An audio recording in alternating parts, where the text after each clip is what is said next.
একবার বিশ্বনবী সাল্লাল্লাহু আলাইহি সাল্লাম ওযু করছিলেন।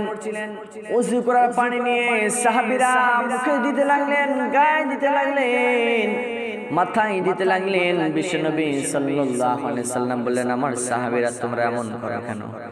সাহাবীরা বললেন, ইয়া রাসূলুল্লাহ সাল্লাল্লাহু আলাইহি সাল্লাম, আপনাকে বড় মহব্বত করি, আপনাকে বড় ভালোবাসি, আল্লাহরে বড় ভালোবাসি, সেই জন্য আপনার মহব্বতের জন্য আমরা এমন করি।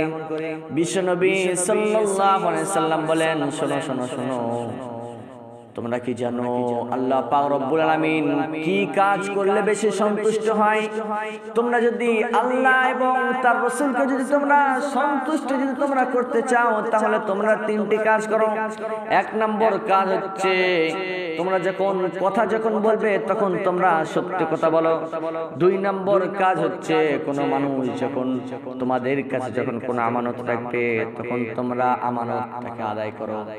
তিন নম্বর হচ্ছে, ওয়ালিহসিন জিওয়ার মান জাওয়ারাহু, তোমরা পাড়া প্রতিবেশীদের সাথে ভালো ব্যবহার করো। কেননা পাড়া প্রতিবেশী যদি তোমার উপরে যদি অসন্তুষ্ট থাকে, আল্লাহ পাক রব্বুল আলামিন তোমাদের উপর অসন্তুষ্ট থাকবে।